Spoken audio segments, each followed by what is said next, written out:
Kembali lagi di kisah Abu Nawas. Jangan lupa subscribe dan like dengan penuh kisah menariknya. Abu Nawas dan istana yang dibangun dari kesombongan. Pada suatu masa di Baghdad, ketika kota itu dikenal sebagai pusat ilmu dan kekuasaan, berdirilah sebuah istana baru yang megah, tinggi menjulang, dan berlapis emas di beberapa bagiannya. Istana itu dibangun oleh seorang pejabat tinggi yang ingin dikenang bukan karena keadilannya, melainkan karena kemegahan bangunannya. Setiap orang yang melewati istana tersebut akan berhenti sejenak, memandangnya dengan kagum, sekaligus heran bagaimana mungkin kekayaan sebanyak itu dikumpulkan dalam waktu yang singkat. Abu Nawas, yang kala itu sedang berjalan santai sambil membawa tongkat kayunya yang sudah tua, menatap istana tersebut dengan pandangan tenang, seolah melihat sesuatu yang tidak disadari orang lain. Bagi Abu Nawas, bangunan tidak pernah berbicara tentang kekuatan, melainkan tentang niat orang yang membangunnya.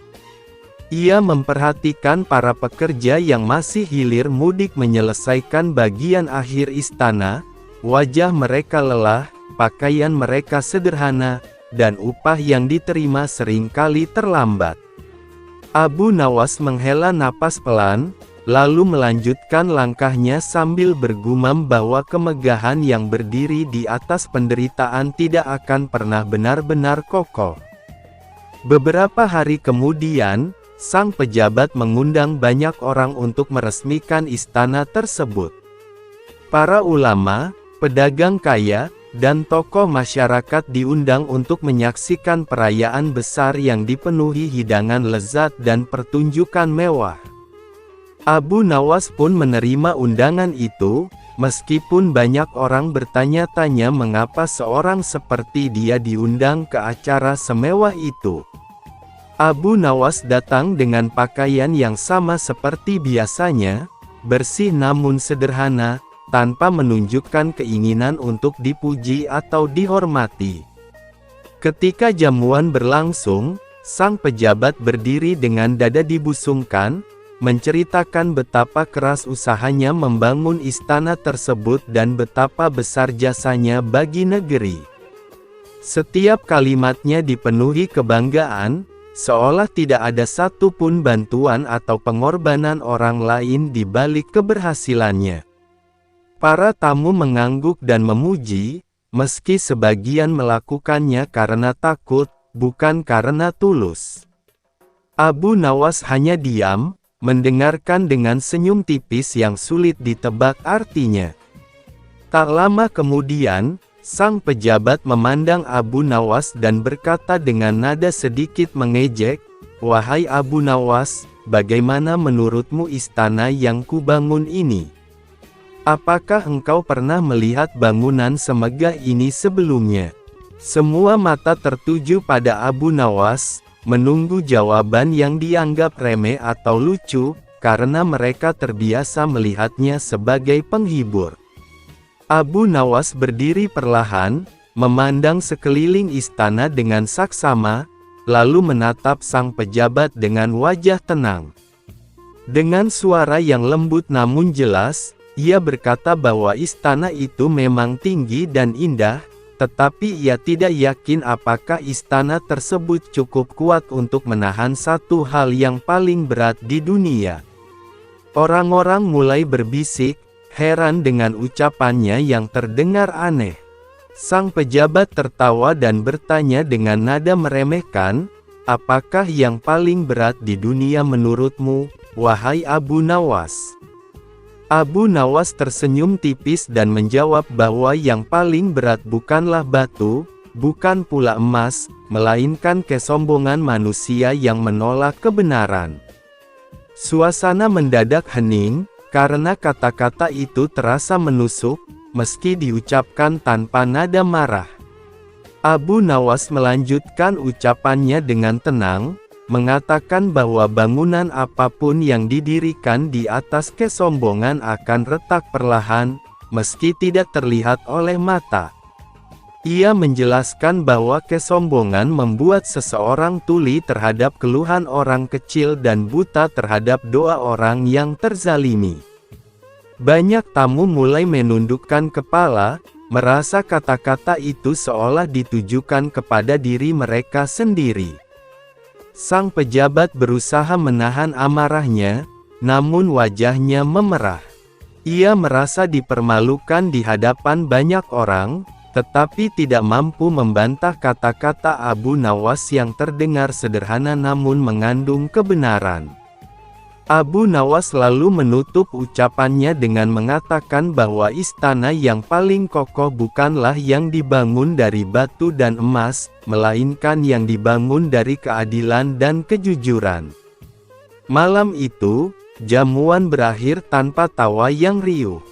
Banyak tamu pulang dengan hati yang gelisah, sementara sang pejabat duduk terdiam, memandangi dinding istananya yang megah, namun terasa dingin dan kosong.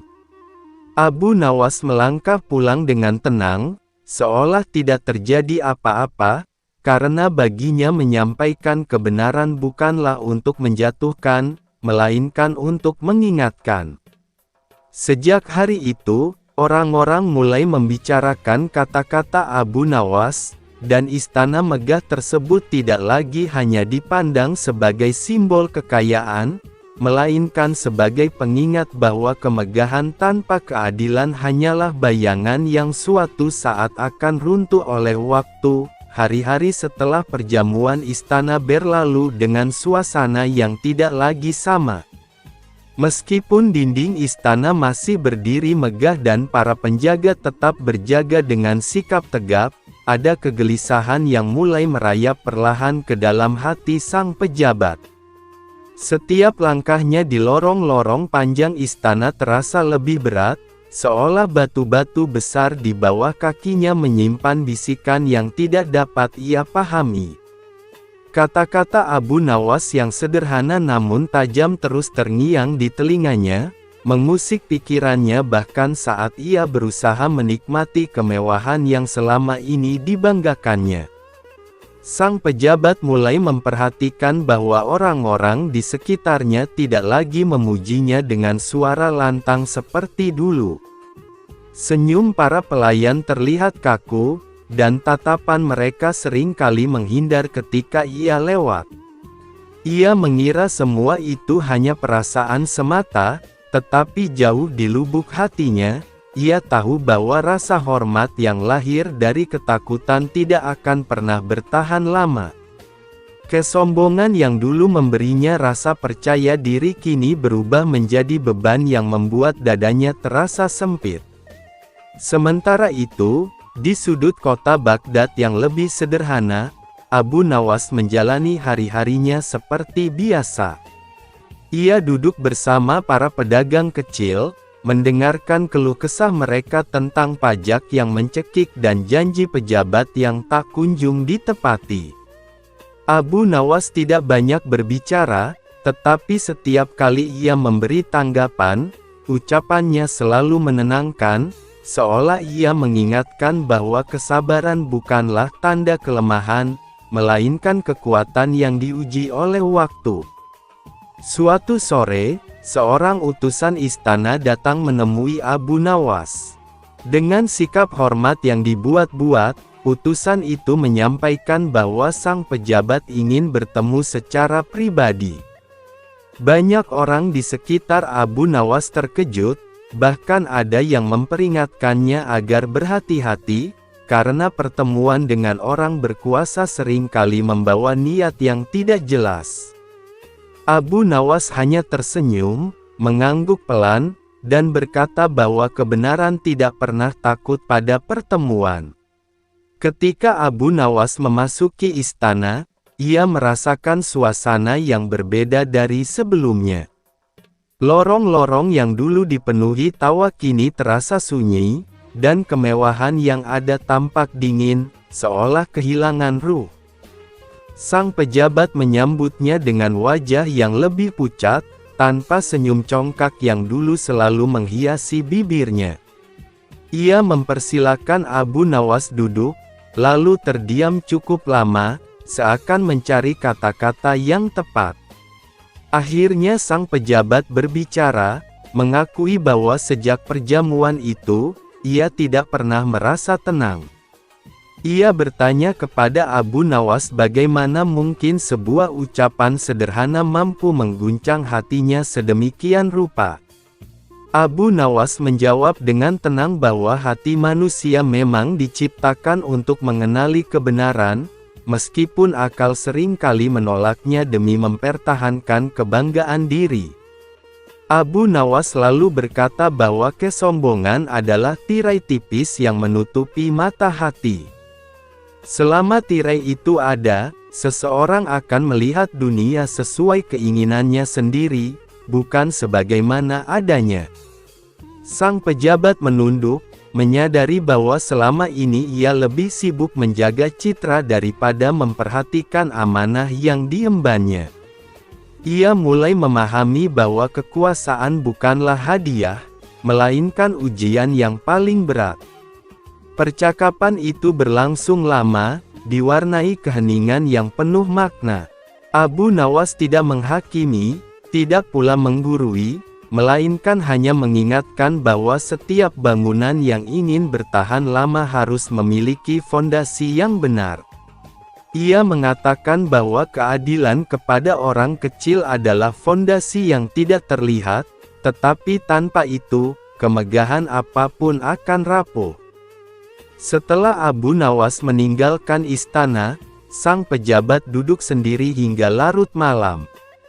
Untuk pertama kalinya, ia memerintahkan agar laporan-laporan lama dibawa kepadanya, termasuk keluhan rakyat yang sebelumnya ia abaikan. Ia membaca satu persatu dengan wajah muram, menyadari betapa banyak ketidakadilan yang telah terjadi di bawah namanya. Keesokan harinya, perubahan kecil mulai terlihat. Beberapa pajak ditinjau ulang, upah para pekerja yang tertunda dibayarkan, dan pintu istana dibuka bagi rakyat yang ingin menyampaikan keluhan. Banyak orang terkejut, sebagian masih ragu, tetapi benih perubahan perlahan mulai tumbuh. Abu Nawas mendengar kabar itu dari kejauhan. Ia tidak datang ke istana, tidak pula mencari pujian. Baginya, cukup mengetahui bahwa satu hati telah tersentuh oleh kebenaran. Ia kembali berjalan menyusuri pasar dengan langkah ringan, seolah menyerahkan kelanjutan kisah ini kepada waktu dan pilihan manusia. Namun, di balik perubahan itu, ujian yang lebih besar sebenarnya masih menanti, karena mengalahkan kesombongan sesaat jauh lebih mudah daripada menjaganya agar tidak tumbuh kembali. Perubahan yang dilakukan sang pejabat tidak luput dari perhatian masyarakat.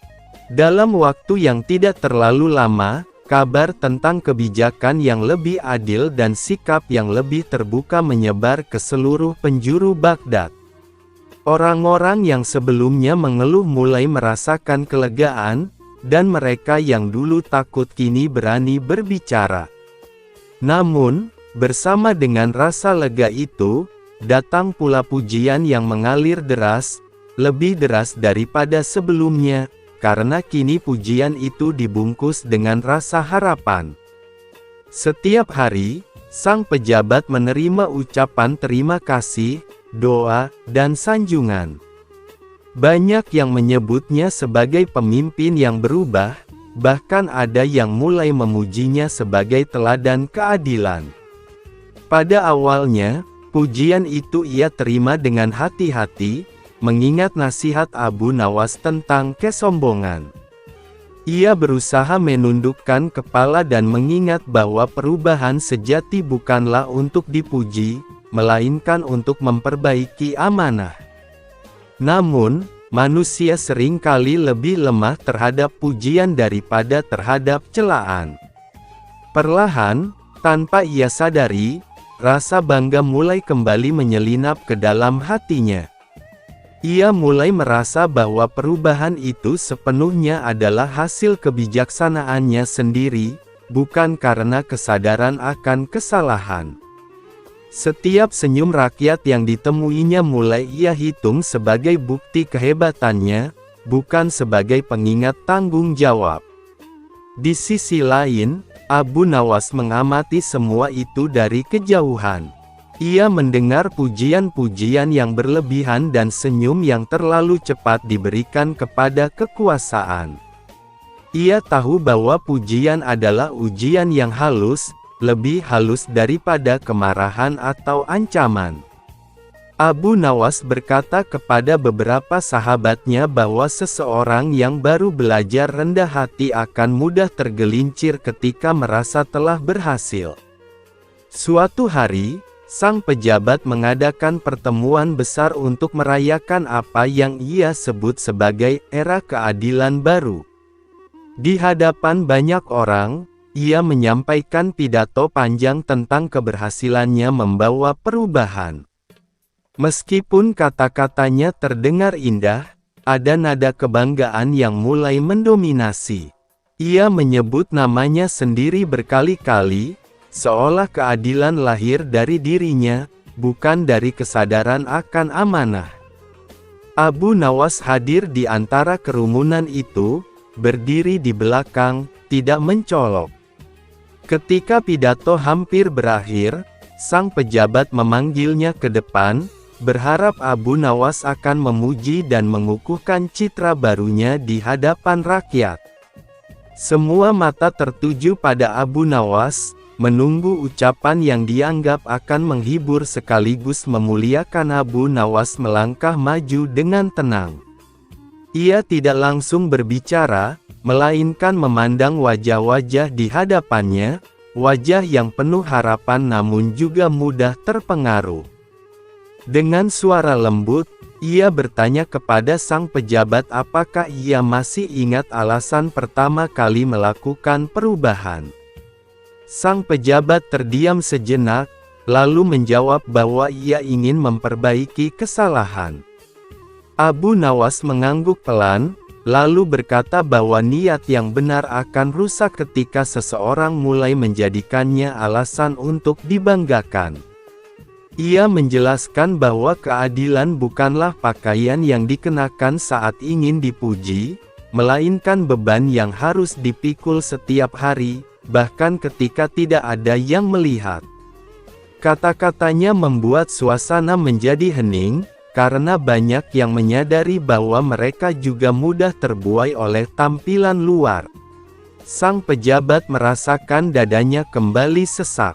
Ia menyadari bahwa pujian yang ia nikmati hampir mengembalikannya ke kesombongan lama, hanya dengan wajah yang berbeda. Ia menunduk, bukan karena malu di hadapan orang banyak, melainkan karena ia akhirnya memahami bahwa ujian terbesar bukanlah saat ia berbuat zalim, melainkan saat ia merasa sudah benar.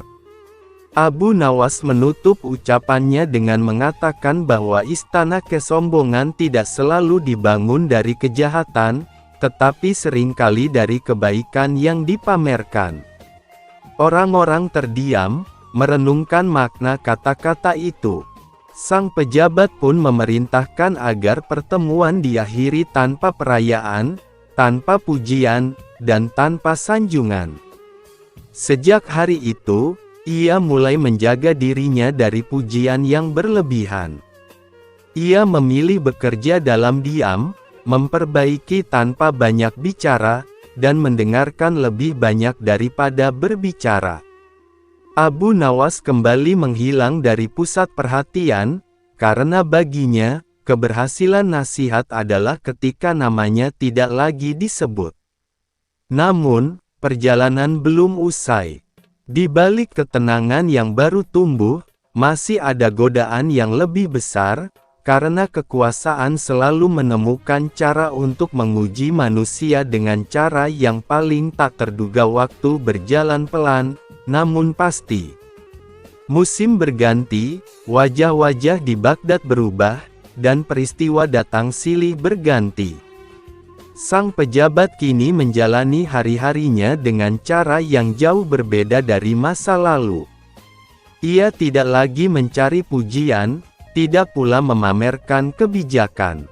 Ia lebih sering duduk mendengarkan daripada berdiri berpidato, lebih sering memeriksa laporan rakyat kecil daripada menghadiri jamuan besar. Istana megah yang dahulu menjadi simbol kebanggaannya kini ia pandang sebagai amanah, bukan sebagai mahkota.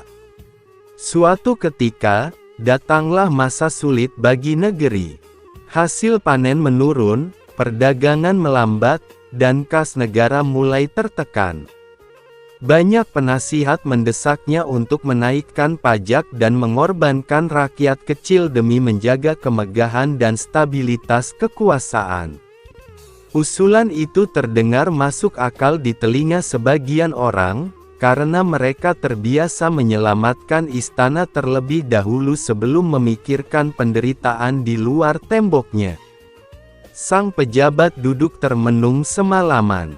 Ia memandangi dinding istana yang dulu ia banggakan, lalu teringat kata-kata Abu Nawas tentang bangunan yang berdiri di atas kesombongan.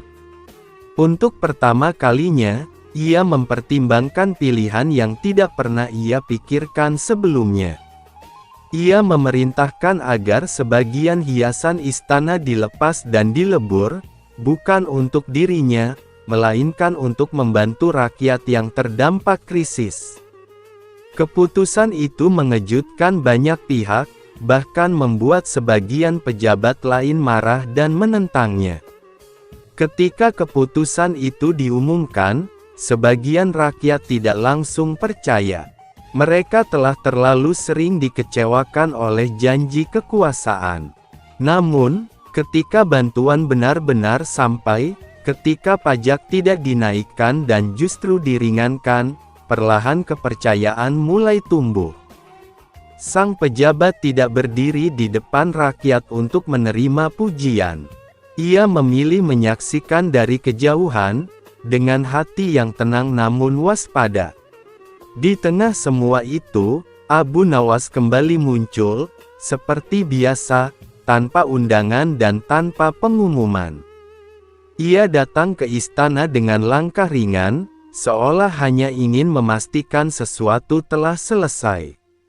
Sang pejabat menyambutnya dengan penuh hormat, bukan karena jabatan Abu Nawas, melainkan karena ia melihat dalam diri lelaki itu cermin yang jujur bagi hatinya sendiri. Abu Nawas tidak banyak bertanya. Ia hanya memandang istana yang kini tampak lebih sederhana, lalu tersenyum pelan. Ia berkata bahwa istana itu akhirnya menemukan fondasinya. Sang pejabat bertanya apa yang dimaksud dengan fondasi tersebut. Abu Nawas menjawab bahwa fondasi sejati bukanlah batu, melainkan kesediaan untuk berkorban demi orang lain, terutama ketika tidak ada yang memaksa dan tidak ada yang melihat. Sang pejabat menunduk, menyadari bahwa perjalanan yang ia lalui bukanlah tentang perubahan besar yang terlihat, melainkan tentang kemenangan kecil yang sunyi di dalam hati. Ia mengakui kepada Abu Nawas bahwa ia masih takut suatu hari akan kembali tergelincir. Abu Nawas tersenyum dan berkata bahwa rasa takut itulah penjaga terbaik bagi kejujuran, selama manusia tidak lari darinya. Tak lama setelah pertemuan itu, Abu Nawas meninggalkan istana. Tidak ada yang tahu kemana ia pergi, dan tidak ada pula yang mencoba mencarinya. Namanya jarang disebut lagi dalam pertemuan resmi, tetapi ucapannya hidup dalam keputusan-keputusan yang diambil dengan hati-hati. Ia telah menanamkan sesuatu yang lebih kuat daripada nasihat, yaitu kesadaran. Tahun-tahun berlalu, dan istana itu tidak lagi dikenang karena kemegahannya, melainkan karena masa ketika keadilan pernah benar-benar diupayakan. Sang pejabat menjalani sisa jabatannya dengan rendah hati, dan ketika ia akhirnya turun dari kekuasaan, ia kembali menjadi manusia biasa yang dihormati bukan karena jabatan, melainkan karena sikapnya. Orang-orang tua di Baghdad kemudian sering bercerita kepada anak-anak mereka bahwa ada istana yang hampir runtuh bukan karena gempa, melainkan karena kesombongan, dan ada seorang lelaki sederhana bernama Abu Nawas yang mengajarkan bahwa kekuasaan hanya akan bertahan jika dijaga oleh kejujuran. Mereka mengatakan bahwa istana sejati tidak pernah terlihat oleh mata, karena ia dibangun di dalam hati manusia yang mampu menundukkan dirinya sendiri. Dan dari kisah itulah, orang-orang belajar bahwa kemegahan akan pudar, jabatan akan berakhir, tetapi hikmah yang lahir dari kerendahan hati akan terus hidup, selama manusia mau mendengarkan dan merenungkannya. Misteri awan tak berujung. Setelah mendapat restu dari khalifah untuk bertindak sebebas apapun demi menyelamatkan Baghdad, Abu Nawas meminta satu hal yang membuat para penasihat kerajaan kembali terheran. Sediakan sebuah gudang kosong untukku bekerja. Jangan ada yang mengintip, jangan ada yang bertanya. Perintah tersebut segera dilaksanakan, meski banyak bisik-bisik. Apakah mungkin seorang lelaki dengan lelucon aneh dan seekor keledai bisa menghentikan banjir yang tak dapat ditangani ilmuwan maupun ulama? Di dalam gudang itu, Abu Nawas mulai mengumpulkan barang-barang aneh, kendi air yang besar, beberapa pita berwarna, panci tua, bahkan ember berlubang. Para pelayan istana tak bisa menyembunyikan ekspresi bingung mereka, tetapi tidak berani bertanya. Di tengah gudang, Abu Nawas menyodorkan selembar tikar kusam, kemudian menggambar lingkaran besar di lantai dengan kapur, dan menulis simbol-simbol kuno dalam bahasa Persia, Arab, dan huruf-huruf asing yang tak dikenali. Namun hal paling aneh dari semuanya adalah, gudang itu penuh dengan suara rintih dan tangis. Bukan tangis manusia, tapi juga bukan suara hujan. Abu Nawas seperti berbicara dengan sesuatu yang tak terlihat. Kadang ia tertawa, kadang ia memaki, kadang ia bernegosiasi dengan penuh kesabaran. Para penjaga yang berada di luar merinding setiap mendengarnya. Selama 3 hari 3 malam, Abu Nawas tidak keluar dari gudang. Para pelayan mengantar makanan, tapi tidak ada yang berani membuka pintu. Bahkan keledai pun ditempatkan berjaga di depan gudang, atas perintah Abu Nawas. Dan yang lebih aneh lagi, hujan semakin deras. Pada malam ketiga, air mulai memasuki jalan menuju istana. Para petugas istana panik, rakyat pun semakin ketakutan. Sementara mereka kelabakan menahan air, gedung tempat Abu Nawas bekerja tetap menjadi misteri rapat. Sampai akhirnya, pada malam keempat ketika pasukan istana nyaris putus asa, pintu gudang terbuka, Abu Nawas keluar dengan kebenaran. Abu Nawas keluar dengan wajah lelah, sorban setengah terlepas dari kepalanya, dan pakaiannya basah seperti baru saja bangkit dari sungai. Namun ekspresinya serius. Setelah lama berdiam diri, ia menghadap khalifah. "Wahai Amirul Mukminin, sekarang aku mengerti semuanya." Khalifah menatapnya penuh harapan. "Katakan." Dengan suara berat, Abu Nawas menjelaskan. "Hujan ini bukan hujan biasa. Ada yang sengaja menahan awan di atas Baghdad. Angin tidak bertiup, awan tidak berpindah. Sumbernya bukan di bumi, dan bukan pula di langit sepenuhnya." Semua orang terdiam. Para ilmuwan kerajaan terperanjat, mereka sendiri menemukan kejanggalan itu namun tidak tahu apa penyebabnya. Khalifah bertanya, "Siapa yang melakukan ini?" "Jin, penyihir, musuh kerajaan." Abu Nawas menggeleng pelan. "Bukan, ini bukan gangguan untuk merusak Baghdad. Ini karena awan tersinggung." Semua langsung terperangah. Awan tersinggung. Bagaimana mungkin? Awan bukan makhluk hidup, protes salah satu penasihat. Abu Nawas menjawab dengan tenang. Awan adalah hamba Allah seperti kita. Ada malaikat yang menjaga hujan, ada makhluk yang mengawal angin. Ketika manusia sombong, rezeki tertahan. Ketika awan tersinggung, hujan berubah. Khalifah mendekat dan bertanya pelan, jika awan tersinggung, apa penyebabnya? Abu Nawas menarik napas panjang lalu berkata, karena beberapa orang menuduh hujan sebagai pembawa bencana. Ada yang memaki hujan, menuduhnya merusak panen, merusak rumah, merusak usaha. Kata-kata itu sampai kepada penjaga awan, hingga mereka marah dan menurunkan hujan tanpa henti. Khalifah memetar, kalau begitu, apa yang harus kita lakukan? Abu Nawas menjawab, Baghdad harus meminta maaf. Dan bukan hanya manusia, Baghdad butuh hujan, bukan banjir. Kita harus mengembalikan hubungan baik dengan hujan. Para penasihat kerajaan tampak ingin berteriak marah. Mereka berpikir semua ini hanyalah permainan kata dan khayalan. Tetapi mereka tidak bisa menyangkal, tidak ada yang bisa menjelaskan kejadian ini sebaik Abu Nawas. Khalifah akhirnya berkata, katakan apa yang harus dilakukan. Abu Nawas menjawab, aku membutuhkan seluruh penduduk Baghdad berkumpul di lapangan kota besok pagi, termasuk para pejabat, pedagang, pemimpin agama, sampai rakyat kecil. Dan aku yang akan memimpin doa, bukan ulama. Para ulama tentu terkejut. Namun Khalifah mengangkat tangannya memberi tanda jelas. Tidak ada yang boleh membantah. Baghdad terlalu dekat dengan kehancuran untuk menyombongkan diri. Semua tunduk. Abu Nawas diberikan wewenang penuh, hari permintaan maaf kepada hujan.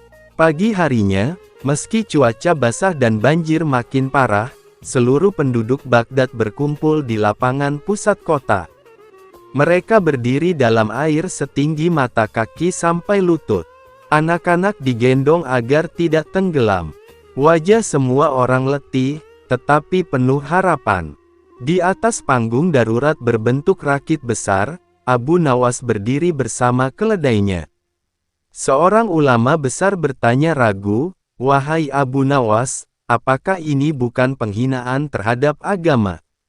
Apakah kau ingin dianggap menyembah hujan? Abu Nawas menangkupkan kedua tangannya lalu menjawab, kita tidak meminta kepada hujan, kita memohon kepada Allah agar hujan memaafkan kita. Kita menghormati ciptaan Allah karena kita menghormati Sang Pencipta. Ulama itu terdiam. Penjelasan itu tidak bisa dibantah. Maka Abu Nawas mulai berbicara di hadapan seluruh penduduk Baghdad. Wahai rakyat Baghdad, kita telah diberi rezeki berupa hujan, tetapi sebagian dari kita mencelanya. Kita lupa bahwa sesuatu yang baik bisa menjadi buruk bila tidak kita syukuri. Banjir bukan karena hujan, banjir karena manusia lupa bersyukur. Ia memandang rakyat satu persatu, kemudian menengadah ke langit kelabu. Wahai hujan, wahai awan, wahai ciptaan Allah, kami meminta maaf. Jika kami tidak bersyukur, maafkan kami. Jika kami mengeluh, maafkan kami. Jika kami lupa bahwa Engkau adalah rahmat, maafkan kami. Lalu seluruh penduduk Baghdad mengangkat tangan dan berkata bersama, kami meminta maaf. Suara itu membahana di tengah kota banjir. Dan sesuatu terjadi. Untuk pertama kalinya dalam berminggu-minggu, angin bertiup. Semua orang terperanjat ketika melihat awan mulai bergerak pelan. Lalu terdengar suara gemuruh lembut seperti oksigen yang menghela napas panjang. Hujan yang deras perlahan berubah menjadi gerimis. 5 menit kemudian, gerimis berubah menjadi rintik kecil. 10 menit kemudian, hujan berhenti.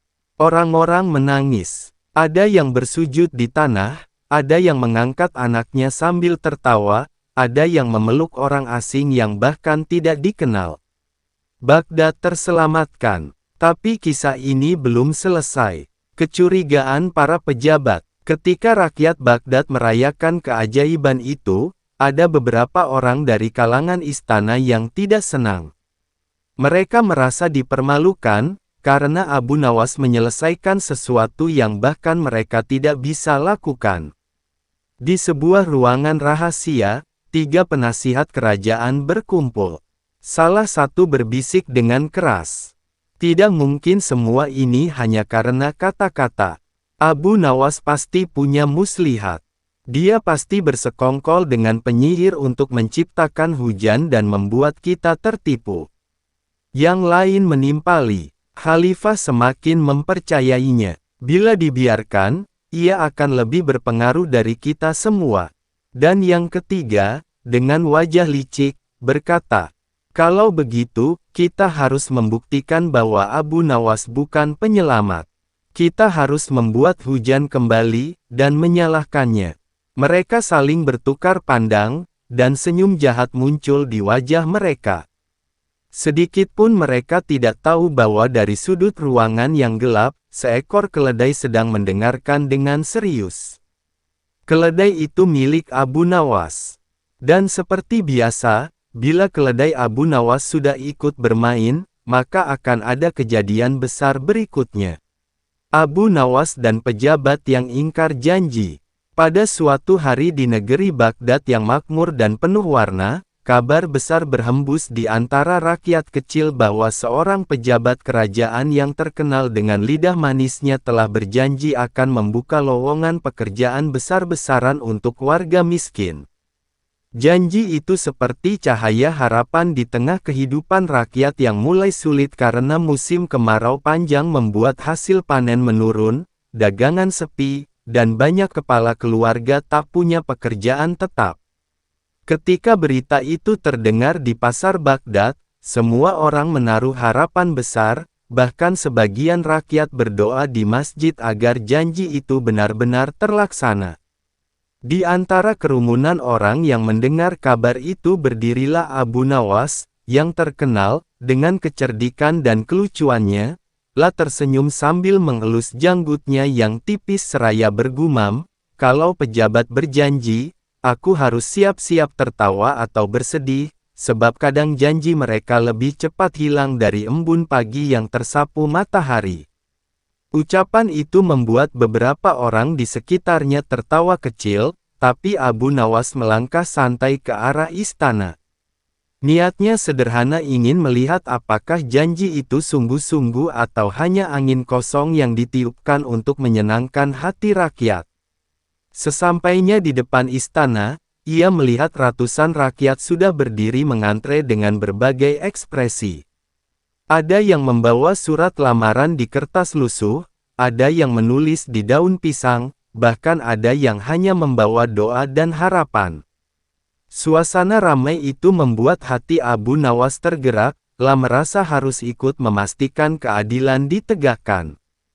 Tak lama kemudian seorang petugas istana yang berpakaian rapi keluar dengan wajah angkuh membawa gulungan pengumuman besar. Dengan suara lantang ia berkata bahwa lowongan pekerjaan untuk rakyat miskin telah resmi dibuka. Namun di balik kabar bahagia itu ternyata terselip syarat-syarat yang membuat semua orang terkejut. Isi pengumuman berbunyi, bagi rakyat miskin yang ingin bekerja di bawah proyek kerajaan diwajibkan memiliki kuda sendiri untuk berangkat kerja, harus berpakaian rapi dan harum, serta mampu membaca, menulis, dan berhitung dengan lancar. Seketika suasana yang tadinya riuh berubah hening. Orang-orang saling pandang dengan wajah bingung, sebagian tertawa pahit, sebagian lagi menunduk kecewa. Mereka tahu syarat itu mustahil dipenuhi. Bagaimana mungkin orang miskin memiliki kuda, pakaian harum, dan pendidikan tinggi?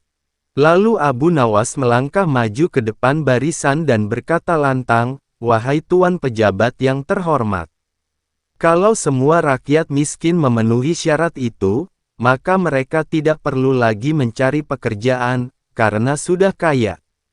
Rakyat pun meledak tertawa, bahkan sebagian petugas istana tak kuasa menahan senyum. Namun wajah pejabat yang mendengar berita itu memerah menahan malu dan marah. Keesokan harinya, Abu Nawas dipanggil menghadap ke ruang pejabat tersebut. Di dalam ruangan yang megah dan penuh wangi dupa, pejabat itu duduk di kursi besar dengan pakaian mewah dan cincin berkilauan di jarinya. Begitu Abu Nawas masuk, pejabat itu berkata dengan nada tinggi, "Abu Nawas, aku dengar kau memperolok pengumuman resmi kerajaan di depan rakyat.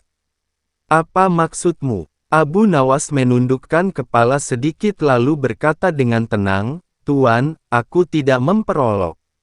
Aku hanya bingung, sebab yang Tuan janjikan adalah pekerjaan untuk rakyat miskin, namun syaratnya seperti untuk para bangsawan." Pejabat itu mengerutkan kening, "Itu untuk menjaga wibawa kerajaan," katanya ketus. "Tidak pantas orang berpakaian compang camping bekerja di bawah nama kerajaan." Abu Nawas pun tersenyum halus dan berkata, "Kalau begitu, berarti pekerjaan itu bukan untuk rakyat miskin, melainkan untuk orang yang sudah kaya. Padahal yang butuh pekerjaan justru mereka yang miskin, bukan mereka yang sudah hidup mewah." Kalimat itu membuat pejabat itu terdiam sejenak. Namun egonya membuatnya menolak kalah. "Kau ini memang pandai bicara, Abu Nawas, tapi tidak semua rakyat miskin pantas bekerja di proyek kerajaan," ujar pejabat dengan nada meremehkan.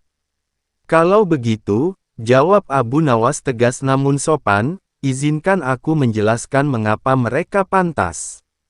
Rakyat miskin adalah tenaga paling kuat di negeri ini. Mereka bekerja tanpa pamrih, mereka tahan lapar dan tetap tersenyum. Sementara orang kaya seringkali baru berkeringat sedikit sudah mengeluh pegal. Maka bukankah lebih bijak kalau pekerjaan diberikan kepada mereka yang benar-benar membutuhkan dan mampu bekerja keras?" Rakyat yang mendengar dari luar ruangan bersorak gembira. Mereka merasa suara mereka diwakilkan oleh keberanian Abu Nawas. Pejabat itu semakin tidak senang, namun ia mencoba menahan diri.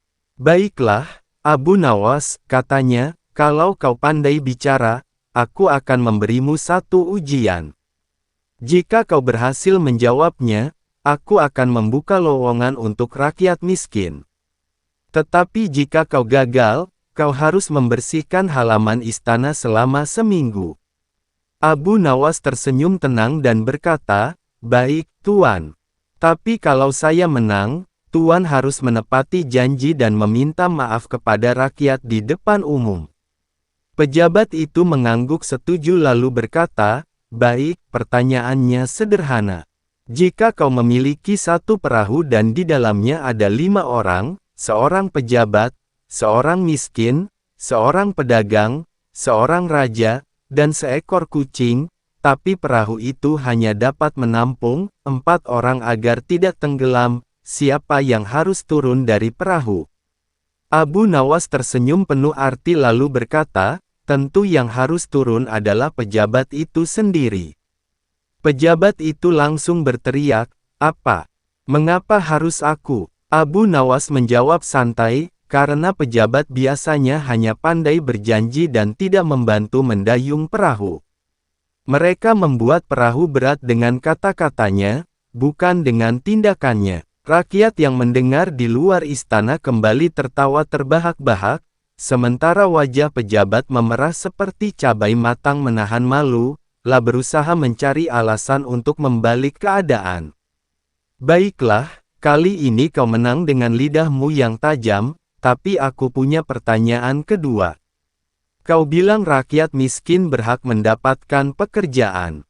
Tapi bagaimana jika semua rakyat miskin datang melamar sekaligus? Siapa yang harus dipilih?" Abu Nawas berpikir sejenak lalu menjawab dengan bijak, "Pilihlah mereka yang paling rajin, paling jujur, dan paling sabar.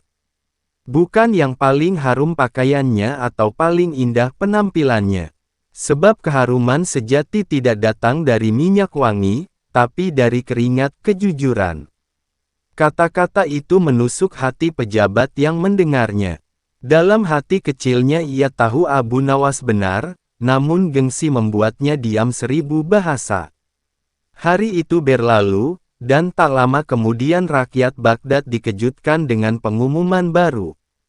Kali ini syaratnya berbeda. Petugas istana membaca pengumuman dengan suara lantang, diumumkan. Lowongan kerja untuk rakyat miskin dibuka kembali. Tidak perlu kuda, tidak perlu pakaian mahal, asal mau bekerja keras dan jujur. Rakyat pun bersorak gembira. Mereka berbondong-bondong datang membawa harapan baru. Berkat kecerdikan dan keberanian Abu Nawas, keadilan mulai terasa kembali. Beberapa hari kemudian pejabat itu diam-diam memanggil Abu Nawas ke kediamannya pada malam hari, lalu menatap Abu Nawas dengan pandangan heran dan berkata lirih, "Wahai Abu Nawas, jujurlah padaku, apa yang membuatmu berani melawan pejabat di depan rakyat?" Abu Nawas menjawab lembut, "Tuan, karena jika rakyat diam, maka ketidakadilan akan terus tumbuh. Jika kebenaran disembunyikan, maka kezaliman akan menjadi biasa. Aku tidak melawan Tuan, aku hanya membela apa yang seharusnya Tuan jaga, yaitu janji kepada rakyat." Pejabat itu terdiam lama, matanya menunduk. Dalam hatinya ia sadar bahwa selama ini ia sibuk menjaga kehormatan diri tapi lupa menjaga kepercayaan rakyat. Akhirnya ia berkata pelan, "Abu Nawas, aku berterima kasih. Kata-katamu telah membuka mataku. Mulai hari ini aku akan menepati janjiku." Mendengar itu, Abu Nawas tersenyum sambil berkata, "Janji yang ditepati bukan hanya menenangkan rakyat, tapi juga menyelamatkan nama baik Tuan sendiri." Beberapa minggu kemudian proyek kerajaan benar-benar berjalan. Rakyat miskin bekerja dengan semangat dan gembira. Mereka merasa dihargai dan diberi kesempatan untuk memperbaiki hidup. Sedangkan pejabat itu perlahan berubah menjadi sosok yang lebih rendah hati. Setiap kali ia melihat Abu Nawas lewat di pasar, ia tersenyum malu tapi tulus. Abu Nawas hanya membalas dengan salam dan canda ringan, "Tuan, jangan lupa kalau janji adalah utang, dan utang harus dibayar," katanya sambil tertawa. Hari-hari di Baghdad pun kembali ramai dan penuh kehidupan. Kisah keberanian Abu Nawas pun menyebar ke seluruh negeri. Banyak orang bercerita tentang bagaimana satu lidah bisa mengubah kebijakan kerajaan dan betapa satu kebenaran bisa mengalahkan kesombongan. Suatu hari, seorang pemuda datang kepada Abu Nawas dan bertanya, "Wahai guru yang bijak, apa rahasia Tuan sehingga selalu bisa menundukkan orang besar dengan kata-kata kecil?" Abu Nawas menjawab sambil tersenyum, "Karena aku tidak berbicara untuk diriku sendiri. Aku berbicara untuk mereka yang tak didengar. Kejujuran, meski sederhana, lebih kuat dari 1000 tipu daya." Pemuda itu menunduk kagum, lalu ia berkata, "Tuan, semoga Allah membalas kebaikanmu." Abu Nawas hanya menjawab, "Balasan terbaik adalah ketika keadilan tegak. Itu sudah cukup bagiku." Demikianlah kisah tentang Abu Nawas dan pejabat yang berdebat soal lowongan pekerjaan. Kisah yang bukan sekadar tawa, tapi juga pelajaran tentang makna tanggung jawab dan kejujuran. Bahwa jabatan bukan untuk dipamerkan, melainkan untuk melayani. Janji kepada rakyat bukan kata manis di bibir, melainkan amanah di pundak yang berat. Dari Abu Nawas kita belajar bahwa keberanian berbicara benar adalah cahaya di tengah kegelapan kekuasaan, dan setiap lidah yang jujur akan selalu lebih tajam dari pedang kebohongan. Sebab kebenaran tidak butuh pakaian mewah, ia hanya butuh hati yang bersih dan niat yang tulus. Maka ketika kita melihat orang berkuasa lupa diri, jangan takut untuk mengingatkan, sebab mungkin Allah menitipkan keberanian itu pada lidah-lidah kecil seperti Abu Nawas, yang dengan senyum dan kecerdikannya mampu mengguncang singgasana kebohongan. Dan begitulah Baghdad kembali damai, karena satu orang yang berani berkata benar, satu orang yang berani menegakkan janji, dan satu orang yang tahu bahwa keadilan sejati tidak pernah lahir dari kekuasaan, melainkan dari hati yang tulus membela kebenaran. Rahasia Tiga Pintu Istana. Kisah baru, menarik, lucu, penuh intrik. Di kota Baghdad yang selalu ramai, di mana para pedagang berteriak menawarkan rempah dan kain sutra, hiduplah seorang tokoh yang kadang membuat orang jengkel, kadang membuat orang tertawa, dan seringkali membuat raja hampir pingsan karena ulahnya. Namanya, Abu Nawas. Suatu pagi, Baghdad digemparkan oleh kabar bahwa Raja Harun al-Rasyid menemukan sebuah kamar rahasia di dalam istananya yang selama puluhan tahun tidak pernah ia ketahui keberadaannya. Prajurit pertama yang menemukannya berlari terbirit-birit sambil berkata, "Baginda, ada ruangan yang terkunci dengan 3 pintu. Tidak ada yang tahu apa isinya, tapi pintu-pintu itu seolah menunggu seseorang." Tentu saja, Raja menjadi penasaran. Ia merasa tertantang. Apa mungkin ada harta karun yang ditinggalkan Raja terdahulu? Atau mungkin ruang penyimpanan rahasia? Atau ruangan penuh rahasia negara? Namun ada satu masalah. Tidak ada satupun orang yang mampu membuka ketiga pintu itu. Prajurit mencoba, penasihat kerajaan mencoba, bahkan tukang kunci terbaik dari seluruh Baghdad sudah didatangkan, namun tidak ada hasil. Akhirnya, dengan sangat terpaksa, Raja berkata, "Panggil Abu Nawas." Semua orang langsung saling pandang. Ada yang tersenyum, karena tahu Abu Nawas selalu membawa solusi unik. Ada yang meringis, karena takut Abu Nawas justru membuat masalah baru. Abu Nawas datang ke istana. Dengan santai dan tanpa rasa cemas, Abu Nawas memasuki aula istana. Ia membawa tongkat kayu pendek, seolah ia datang bukan untuk memecahkan misteri besar, melainkan sekadar jalan-jalan. "Baginda memanggil saya," katanya sambil membungkuk hormat. Raja menghela napas. "Ya, Abu Nawas. Hanya engkau yang belum mencoba membuka 3 pintu itu. Dan aku berharap engkau tidak membuat situasi semakin rumit." Abu Nawas tersenyum. "Baginda, biasanya hal yang rumit bisa menjadi sederhana, bila pendekatannya juga sederhana."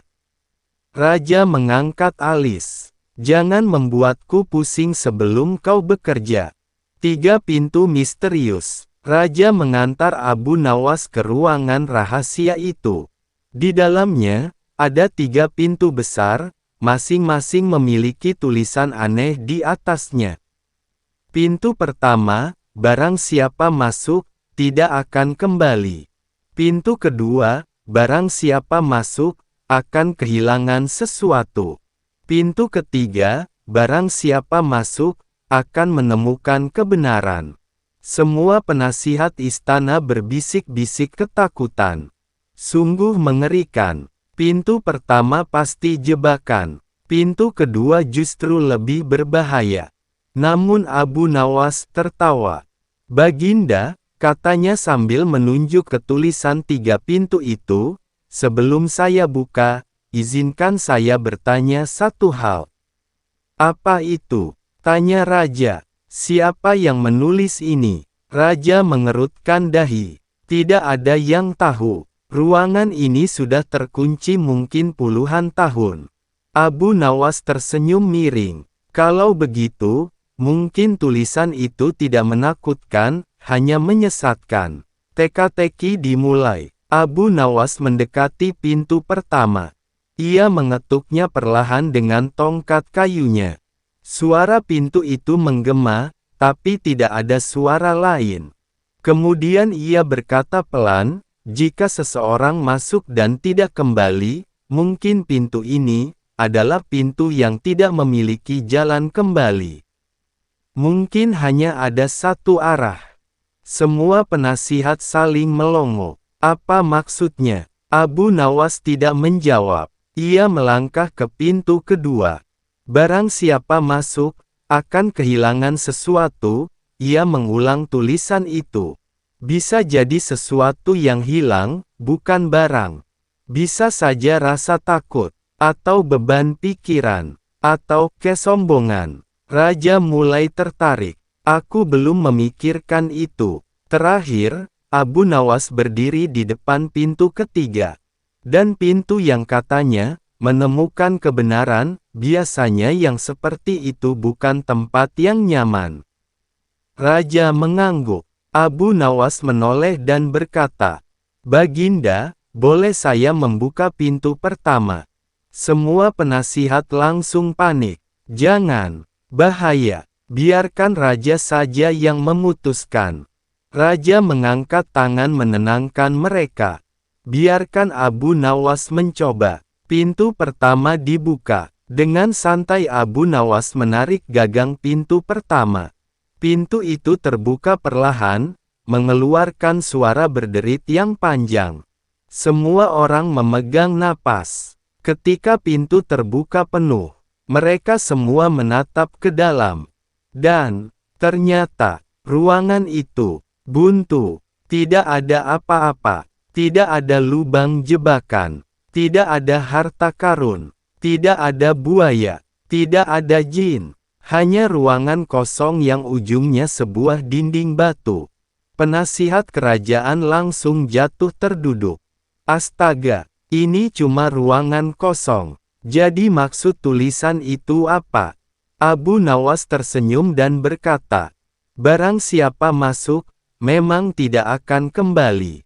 Karena dia tidak bisa terus melangkah. Ia pasti kembali ke tempatnya semula." Raja tertawa keras. Jadi tulisan itu cuma permainan kata. Pintu kedua dibuka. Abu Nawas berjalan ke pintu kedua. Semua orang kini tidak terlalu tegang, tapi tetap penasaran. Ia membuka pintu itu, dan di dalamnya terdapat cermin besar, cermin tinggi dan lebar, berdiri di tengah ruangan. Raja memijat pelipisnya. "Ini, apa maksudnya?" Abu Nawas berkata, "Barang siapa masuk ke sini akan kehilangan sesuatu. Ia kehilangan ilusi tentang dirinya.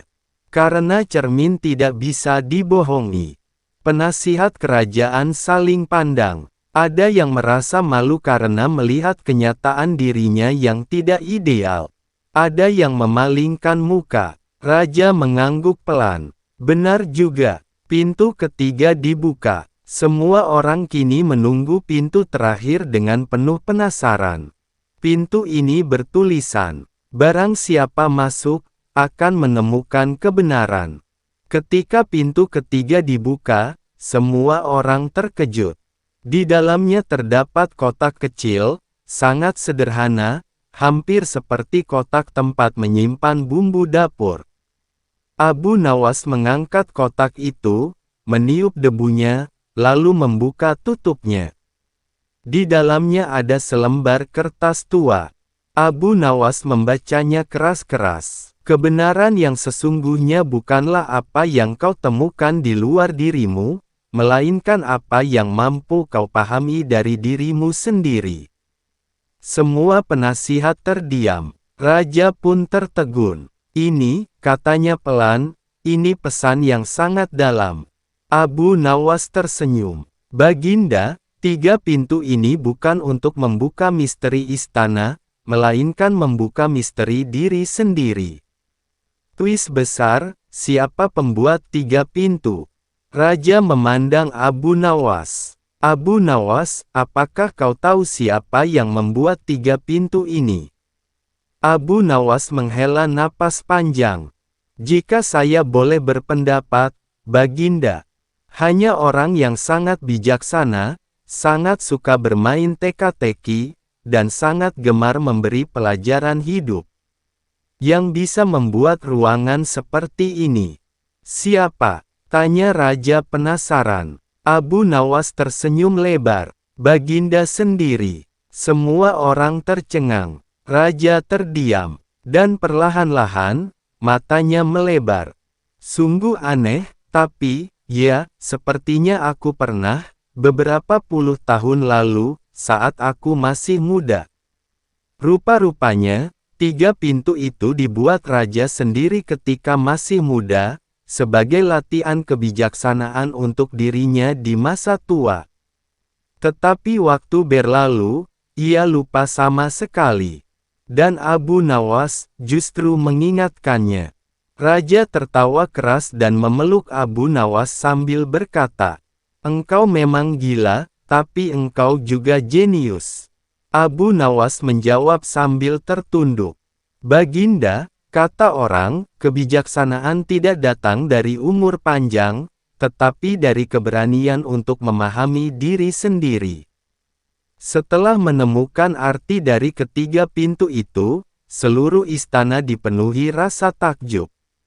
Prajurit membicarakannya, para penasihat berdebat tanpa arah, dan para pelayan tidak berhenti bergosip. Namun, meskipun kisah ketiga pintu itu terasa selesai, Abu Nawas memiliki firasat lain.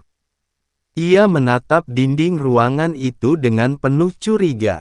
Ada sesuatu yang janggal, sesuatu yang tidak diketahui raja, dan tidak disadari siapapun. Abu Nawas menemukan kejanggalan. Ketika semua orang keluar ruangan, Abu Nawas ikut berjalan ke pintu keluar. Namun di tengah perjalanan, ia berhenti sejenak dan berpura-pura menjatuhkan tongkatnya. Saat ia menunduk mengambilnya, ia memperhatikan lantai batu ruangan itu. Ada garis tipis, garis yang nyaris tak terlihat. Namun cukup bagi mata Abu Nawas yang selalu teliti. Ia mengetuk lantai itu dengan tongkat. Bunyi yang keluar berbeda, lebih kosong, lebih nyaring. Abu Nawas membisu sejenak. Rupanya ini belum selesai. Abu Nawas minta berduaan dengan raja. "Baginda," kata Abu Nawas sambil mengejar raja, "saya mohon Baginda kembali ke ruangan tadi berdua saja dengan saya. Jangan bawa penasihat atau prajurit dulu." Raja mengerutkan dahi. "Kenapa?" Abu Nawas mendekat dan berbisik. "Ada sesuatu yang hanya Baginda boleh lihat." Raja, yang sudah sangat percaya dengan intuisi Abu Nawas, mengangguk dan mengikutinya kembali ke ruangan rahasia. Setibanya di dalam, Abu Nawas menunjuk lantai. "Baginda, perhatikan suara ini." Ia mengetuk. Bunyi kong, kong, kong, terdengar berbeda dari bagian lantai lain. Raja terkejut. Ini bukan lantai biasa. Ada ruang lain di bawahnya. Abu Nawas mengangguk. "Benar, Baginda. 3 pintu ini hanyalah teka-teki pertama. Masih ada rahasia lain. Ruang bawah tanah rahasia." Dengan hati-hati, Abu Nawas menekan sebuah batu kecil yang tampak sedikit lebih menonjol. Tiba-tiba, KRIIKKK. Lantai batu bergeser perlahan, membuka jalan ke tangga menurun. Raja terbelalak. "Abu Nawas, apakah ini ruangan yang bahkan aku sendiri tidak pernah tahu?" "Saya kira begitu, Baginda," jawab Abu Nawas. Raja menghela napas panjang. "Bagaimana mungkin aku lupa membangun ruangan sebesar ini?" Abu Nawas tersenyum lebar. "Baginda, umur memang menghilangkan banyak hal, kecuali masalah." Raja mencubit lengannya sendiri untuk memastikan ia tidak bermimpi. "Kita masuk?" tanya Raja. "Tentu, Baginda." Turun ke kedalaman. Lampu minyak dinyalakan. Abu Nawas dan Raja menuruni tangga yang berdebu. Semakin ke bawah, udara semakin dingin dan lembab. Mereka tiba di sebuah lorong panjang. Di dindingnya terdapat ukiran-ukiran kuno. Simbol-simbol aneh. lambang kerajaan yang lebih tua dari masa Raja Harun al-Rasyid. Raja bergumam, ini lebih tua dari istana itu sendiri. Abu Nawas memeriksa ukiran itu.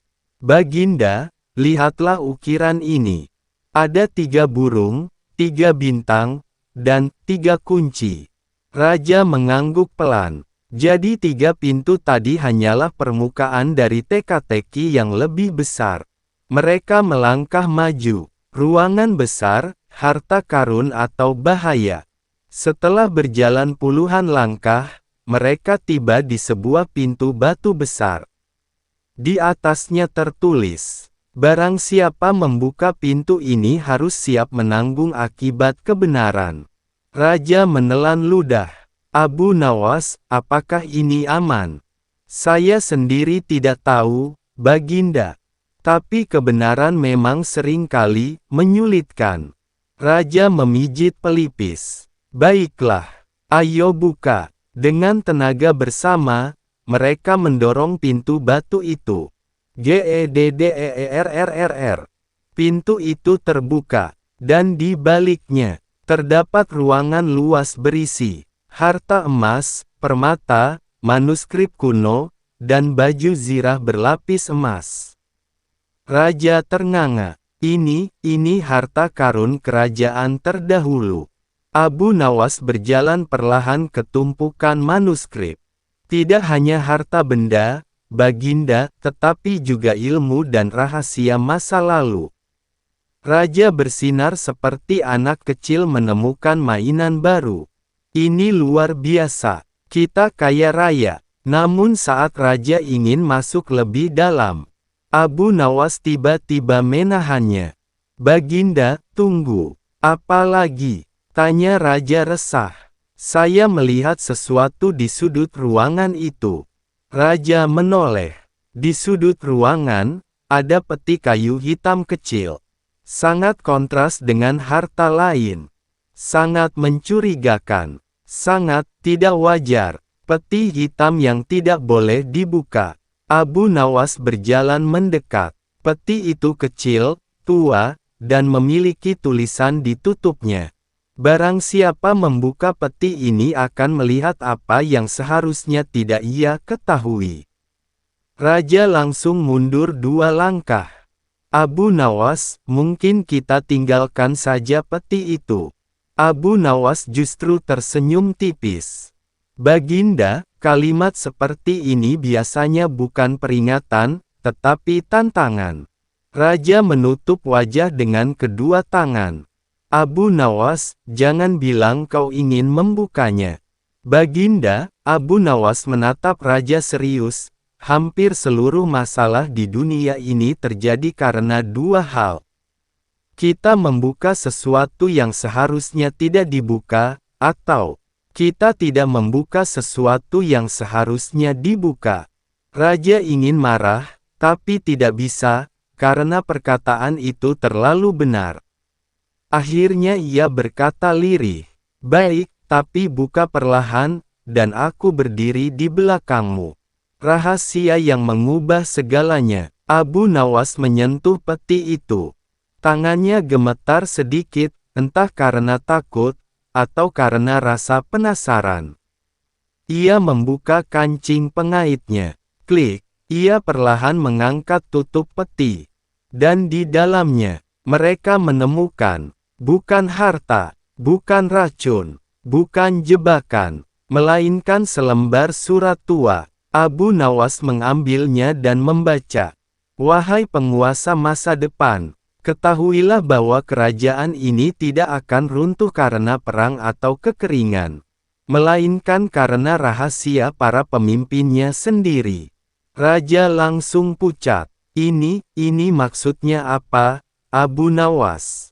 Abu Nawas mengambil napas panjang. Baginda, saya rasa, ini bukan sekadar ruangan rahasia. Ini pesan untuk para pemimpin, agar mereka tidak lupa diri. Raja terdiam. Surat itu tidak berisi ancaman. Tidak berisi ramalan buruk. Tetapi berisi peringatan moral. Dan saat raja hendak berbicara, Tiba-tiba, krak, sebuah suara keras terdengar dari balik dinding. Raja dan Abu Nawas langsung menoleh. Abu Nawas memicingkan mata. Baginda, sepertinya ada pintu rahasia lagi. Raja langsung memelototkan mata. Abu Nawas, berapa banyak pintu dalam istanaku? Abu Nawas tersenyum kecil. Mungkin cukup banyak hingga cerita ini belum akan berakhir, Baginda. Abu Nawas berjalan pulang dari istana setelah memberikan ceramah singkat mengenai kebijaksanaan dan amanah pemimpin. Malam itu, langit tampak gelap pekat, dan suara petir sesekali menggelegar. Udara berubah lembab, angin bertiup dari arah sungai, tanda bahwa hujan deras akan segera turun. Namun Abu Nawas justru tersenyum kecil. Ia tahu benar bahwa setiap tanda alam bukan hanya sekadar fenomena, tapi bisa menjadi pelajaran. Dan entah mengapa, hatinya terasa tenang, seolah sesuatu akan terjadi malam itu, sesuatu yang akan menguji akal dan keberaniannya lagi. 1. Hujan yang turun tanpa kompromi. Tak lama setelah ia masuk ke rumah kecilnya, hujan turun sejadi-jadinya. Raung angin malam seperti menjerit, mengetuk-ngetuk pintu kayu dengan kuat. Abu Nawas menuangkan teh hangat ke cangkir, duduk di tikarnya, dan membaca sedikit kitab tafsir. Tiba-tiba, terdengar suara teriakan dari luar. Abu Nawas, tolong, air naik, sungai meluap. Abu Nawas membuka pintu. Seorang anak kecil setengah berlari di tengah hujan, pakaiannya basah kuyup. Wajahnya panik. Ayahku memintamu datang, air masuk ke rumah kami. Abu Nawas tidak banyak bertanya. Ia mengambil jubahnya, menutupi kepalanya, dan keluar ke tengah badai. Rumah-rumah di pinggir sungai tampak mulai terendam. Air menggenang setinggi mata kaki dan terus naik cepat. Beberapa warga sudah mulai mengangkat barang-barang mereka ke tempat yang lebih tinggi. Namun Abu Nawas memerhatikan satu hal, sungai tidak hanya meluap, airnya tampak seperti didorong oleh arus kuat dari hulu. Ini bukan hujan biasa, gumamnya. 2. Warga ketakutan. Abu Nawas tetap tenang. Di tengah kekacauan itu, banyak warga berteriak. Ini azab. Ini karena dosa kita. Tidak. Ini akibat ulah orang-orang yang menebang pohon di hulu sungai. Abu Nawas mengangkat tangan dan berkata dengan tegas. Ketenangan adalah pintu pertama menuju keselamatan. Orang-orang langsung diam. Banjir ini bukan azab. Banjir adalah peringatan bahwa kita lalai menjaga alam. Dan setiap masalah bisa dihadapi dengan akal yang jernih. Sesuai dugaan Abu Nawas, warga langsung meminta pendapatnya. Lalu apa yang harus kita lakukan? Abu Nawas tersenyum. Pertama, jangan panik. Kedua, ikuti saya. 3. Rencana gila Abu Nawas. Abu Nawas mengambil seutas tali panjang milik seorang nelayan. Ia meminta 5 pemuda untuk membantunya, lalu berjalan menuju jembatan kecil yang hampir terendam. Apa yang akan kau lakukan, Abu? Tanya salah satu pemuda. Aku ingin melihat dari mana sumber kekuatan arus ini. Pemuda itu terkejut. Engkau ingin menyelam di malam hujan begini? Tidak, jawab Abu Nawas, saya ingin mengukur seberapa besar ancaman sebelum mengambil keputusan. Dengan cara yang tampak sederhana namun jenius, ia mengikat batu pada ujung tali, lalu melemparkannya ke tengah sungai. Ia menarik perlahan dan memperkirakan kekuatan arus dari ketegangan tali. Kita tidak bisa menahan sungai, katanya, tapi kita bisa mengalihkan sebagian aliran air. Ia meminta warga menggali parit darurat menuju lapangan kosong yang lebih rendah. Parit itu menjadi jalur aliran baru sehingga air tidak terlalu menumpuk ke perumahan. Pekerjaan dilakukan dalam kondisi hujan lebat, tapi warga mengikuti instruksi Abu Nawas tanpa membantah. Dan benar saja, dalam waktu 1 jam, arus air mulai terpecah, dan banjir mereda sedikit demi sedikit. Namun masalah belum selesai. 4. Keesokan paginya, Raja mendengar berita banjir. Pagi hari, banjir mulai surut, tapi kerusakan rumah-rumah warga cukup besar. Berita mengenai kejadian ini sampai ke istana. Raja langsung memanggil Abu Nawas. Ketika Abu Nawas tiba, Raja Harun al-Rasyid berkata, "Aku mendengar engkau menyelamatkan warga semalaman. Mengapa engkau tidak melapor kepada prajurit?" Abu Nawas menjawab, "Wahai Baginda, para prajurit tentu bisa membantu dengan tenaga, tetapi keputusan terbaik selalu datang dari rakyat yang mengenal tanahnya sendiri." Raja tersenyum. "Engkau selalu punya jawaban yang tak terduga." Namun Raja tampak murung. "Aku ingin mengetahui penyebab banjir ini dengan pasti, Abu Nawas. Bawakan jawabannya hari ini juga." Abu Nawas menunduk hormat. "Baik, Baginda." 5. Misteri di hulu sungai. Abu Nawas pergi ke hulu sungai bersama 5 pemuda desa. Di sana, mereka menemukan hal mencurigakan, sebuah bendungan kecil yang baru dibangun oleh sekelompok saudagar kaya. "Ini bukan bendungan kerajaan," kata Abu. Bendungan itu ternyata digunakan untuk mengalirkan air ke perkebunan pribadi para saudagar tersebut. Namun karena hujan sangat deras, bendungan tidak mampu menahan tekanan air dan jebol, menyebabkan banjir besar ke desa-desa di hilir. "Perbuatan siapa ini?" tanya salah seorang pemuda. 6. Abu Nawas menyiapkan perangkap logika. Abu mengundang para saudagar itu ke istana tanpa memberitahu alasan sebenarnya. Sesampainya mereka di hadapan Raja Harun al-Rasyid, Abu Nawas berkata, "Baginda, saya telah menemukan penyebab banjir." Para saudagar mulai gelisah. "Siapa pelakunya?" tanya Raja. Abu menjawab, "Ada sekelompok orang yang membuat bendungan tidak resmi, mengambil air sungai untuk kepentingan pribadi, lalu ketika bendungan itu jebol, seluruh rakyat terkena imbasnya." Raja menatap para saudagar. "Apakah itu benar?" tanya Raja dengan nada ancaman.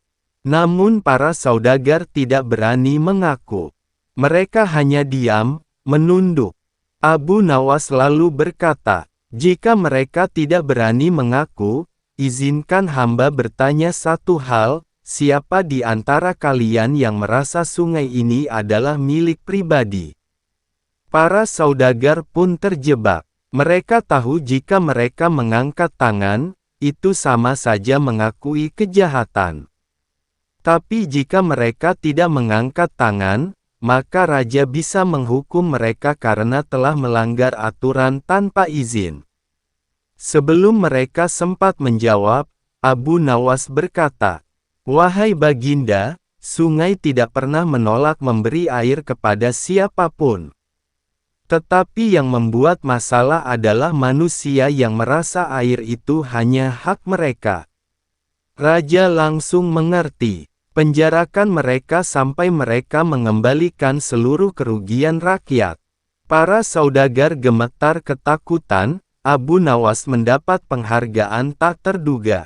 Setelah urusan selesai, Raja berkata kepada Abu Nawas, "Engkau tidak hanya menyelamatkan rakyat dari banjir, tetapi juga membersihkan kerajaan dari keserakahan.